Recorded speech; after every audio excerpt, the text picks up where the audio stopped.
সাকরাইলের আন্ধারি গ্রামে হাতির তাণ্ডব, আহত 4 গ্রামবাসী, মৃত্যু গবাদি পশুর। ঝাড়গ্রামের সাকরাইলে ফের হাতির তাণ্ডব। আন্ধারি গ্রামে হঠাৎ একটি দলছুট হাতি ঢুকে পড়ায় গ্রামের মধ্যে ব্যাপক চাঞ্চল্য সৃষ্টি হয়। খাবারের সন্ধানে গ্রামে ঢোকা হাতিটি একটি বাড়ি ক্ষতিগ্রস্ত করার পাশাপাশি একাধিক মানুষ ও গবাদি পশুর ওপর আক্রমণ করে। একই দিনে সন্ধ্যায় হাতিটি গোকুলপুর গ্রামের দিকে এগোলে বন দপ্তরের হুলাপাটি হাতিটিকে অন্যদিকে ঘোরানোর চেষ্টা করে। অভিযোগ, সেই সময় গ্রামের কিছু উত্তেজিত বাসিন্দা এক হুলাপাটির সদস্য মজনু ভক্তের ওপর হামলা চালায়। তার মাথায় গুরুতর চোট লাগে। মজনুর বাড়ি নয় গ্রামের সিংদই গ্রামে। বন দপ্তরের কর্মীরা তাকে উদ্ধার করে ভাঙাগড় গ্রামীণ হাসপাতালে ভর্তি করেন। আরও একটি মর্মান্তিক ঘটনা ঘটে বিটাহি এলাকায়।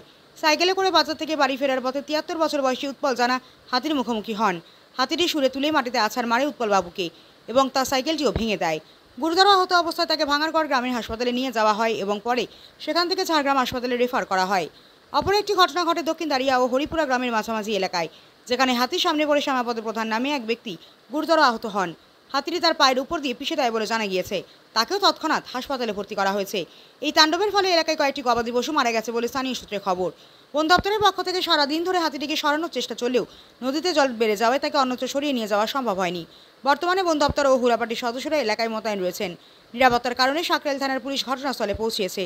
গ্রামে এখন চরম আতঙ্কের পরিবেশ তৈরি হয়েছে। প্রশাসনের তরফে হাতিটিকে দ্রুত নিয়ন্ত্রণে আনার জন্য চেষ্টা চালানো হচ্ছে।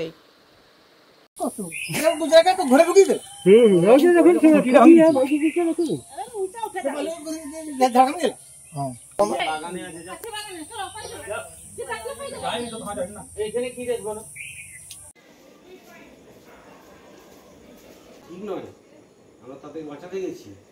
ওটা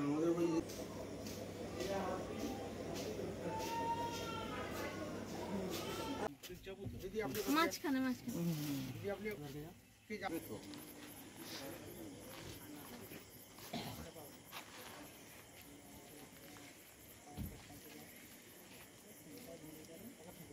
কোনরূপ অপ্রীতিকর ঘটনা যাতে না ঘটে তার জন্য সকলকে সজাগ থাকতে হবে। লক্ষ্য রাখতে হবে আপনার কোনো আচরণে যাতে বন্য প্রাণী উত্তপ্ত না হয়। বিপদ এড়াতে বন্য হাতি স্বাভাবিক গতিপথে বাধা দেবেন না। হাতি দেখবার জন্য জীবনের ঝুঁকি নিয়ে শিশু, মহিলা, সর্বোপরি সাধারণ মানুষ ভিড় জমাবেন না। রাত্রিবেলায় বাড়ির বাইরে।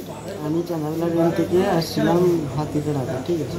হাতিগুলো নিয়ে যাওয়া বলছিলাম, ওই মানে মেন রুটে নিয়ে যাবো, আমরা নদী পের করে বলছিল সে তারপরে গোকুলপুর রাস্তার ওগুলো গ্রামগুলো যখন গাইড করতে গেলাম ওখানে পাবলিক এসে হামলা করলো, ঠিক আছে। মাথায় পিটে দিতে আমি একটু চম্পড়া হয়ে